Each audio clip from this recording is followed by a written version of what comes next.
Joe Vandermark, private citizen, resident of the NT for 23 years, which includes 9 years in Kakadu and years in a number of remote communities.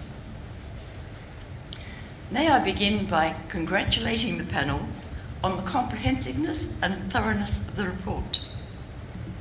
Considering the unusually wide scope of its inquiry, its mandate to consult widely with Territorians, the inadequacy of current knowledge levels, and the seriousness of the consequences of its recommendations, the report is a remarkable achievement, so thank you. 7 months ago, when I made my first presentation to the inquiry, I expressed in some detail the reasons for my skepticism, actually my incredulity, that the current or any previous NT government had the capacity, the will, or the financial resources to implement stringent regulations in any of its area of its operations. This report has strengthened that belief. The most contemporary case study of mine regulation, or the absence thereof, is MacArthur River Mine, which I discussed in some detail in my previous presentation. The situation has not improved. A simple Google of MacArthur River Mine is indicative. MRM dumps toxic waste at wrong site. Toxic waste rock an ongoing problem. Glencore's MacArthur River Mine pays 0 royalties once again. They get rich and go. Authorities oblivious to toxic mine breaches. The message is nothing if not consistent, but the government appears to be impotent.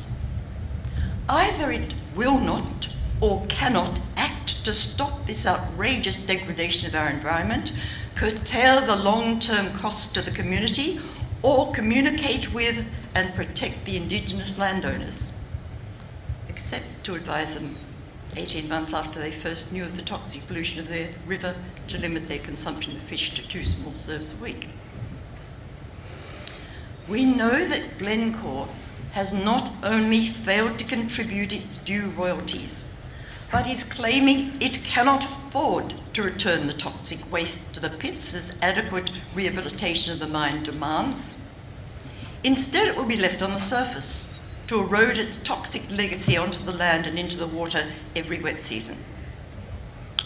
What does this tell us about the likelihood of enforcement of the inquiry's recommendations for governments to mandate minimum requirements for the abandonment of onshore shale gas wells in the Northern Territory, and its insistence that such regulations must be enforceable?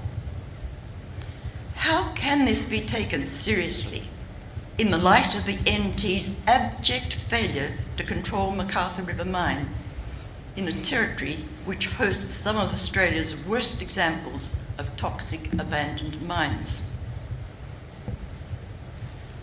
The report is outstanding in clearly and comprehensively outlining the multitude of issues that would need to be addressed to ensure the safety and integrity of hydraulic fracturing: water quality and quantity, land, air, public health, Aboriginal people and their culture, social impacts, economic impacts, land access, regulatory reform. There are no fewer than 19 detailed recommendations with regard to the regulation of water, 16 regulations to minimise the impact on land, plus very specific recommendations on all the other topics listed. The inquiry is honest in its acknowledgement that for most people attending public hearings and the community forums, quote, the consensus was that hydraulic fracturing of onshore shale gas in the NT is not safe, is not trusted, and is not wanted. It acknowledged the unacceptability of the current arrangement whereby the DPIR is both the regulator and promoter of any onshore shale gas industry, which rules out the possibility of making independent decisions. It recognises the consequent necessity to separate these two responsibilities. In its recognition of the need to improve decision-making, the panel has made recommendations to increase the transparency of the decision-making process, the accountability of the decision-maker, and the quality of the decision-making. With regard to the environmental impacts of fracking, it is refreshing to read of the panel's awareness both of the need for adequate pre-development assessment and environmental baseline data, but also its recognition of the NT's substantive lack of basic information so essential for informed decision-making. One can only speculate on the likelihood of realistic funding to enable the collection of this baseline biological data essential for rational decision-making.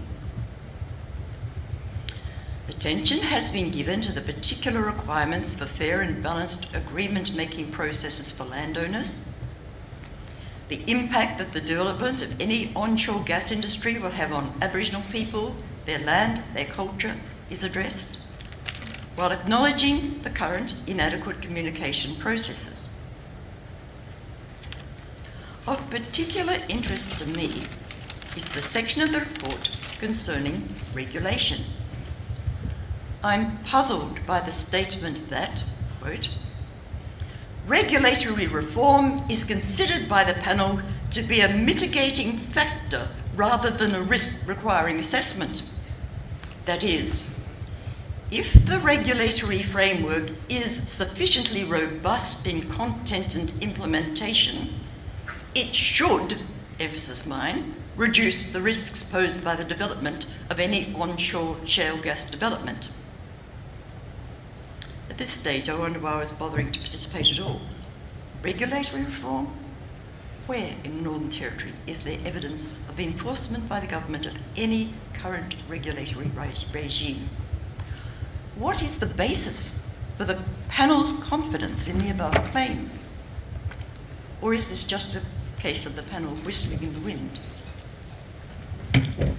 Rereading the report, I became painfully aware of the number of times it speaks of low risk, of reducing risk, of minimising risk. And even this minimisation of risk is dependent on the legislation and implementation of the detailed recommendations in the report. What is revealed, and this honesty is to the credit of the panel members, is that even under the most controlled and propitious of circumstances, hydraulic fracturing involves undeniable risk.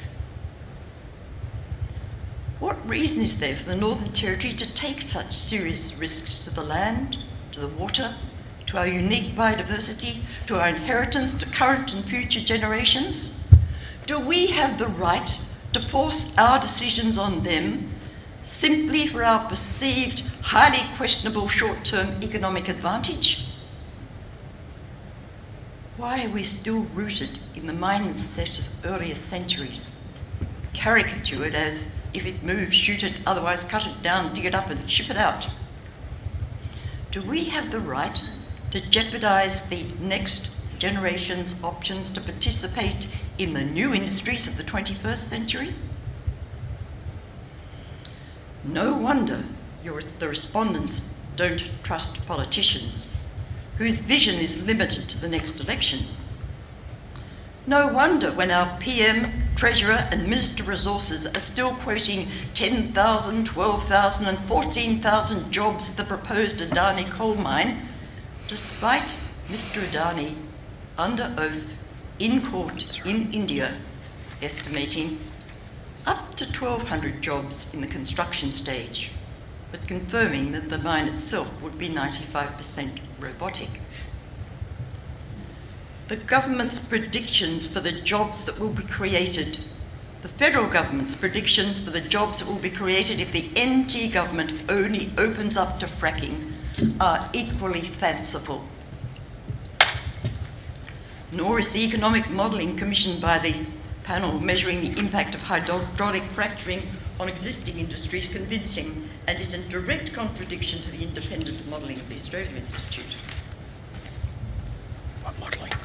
The report, to me, is problematic, not because its analysis is at fault, but because all those qualifications to its qualified support for hydraulic fracturing will be ignored and will instead be seized upon by the politicians and mining industry as a green light to forge ahead.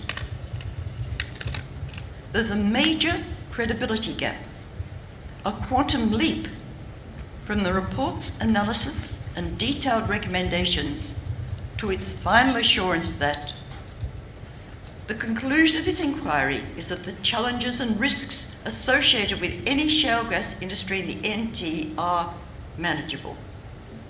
This only confirms my pessimism. Thank you. Thank you very much. Any questions? Yes, Dr. Jones. Just, I guess a question about your comment on regulation.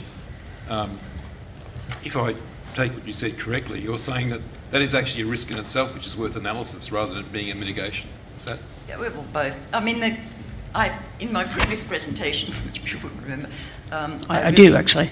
Talked quite a lot about regulation and gave various examples from the Northern Territory of how even the most simple regulatory regimes have failed to be enforced, let alone the more demanding ones like MacArthur River Mine. I mean, I really don't understand your confidence in the fact that all these risks are manageable. Considering, because the question, following on from the last speaker, one of the questions is, who is responsible for taking the risks? Who will be answerable for the risks and the consequences of the risks?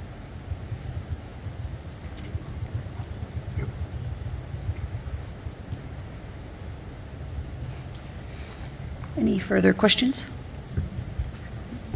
Right. Did you have one, Barry? No. Thank you. Again, thank you very much for your articulate and passionate presentation. It's very much appreciated. It is very much appreciated by the panel. Thank you for taking the time to present again to the panel. Thank you. Thank you.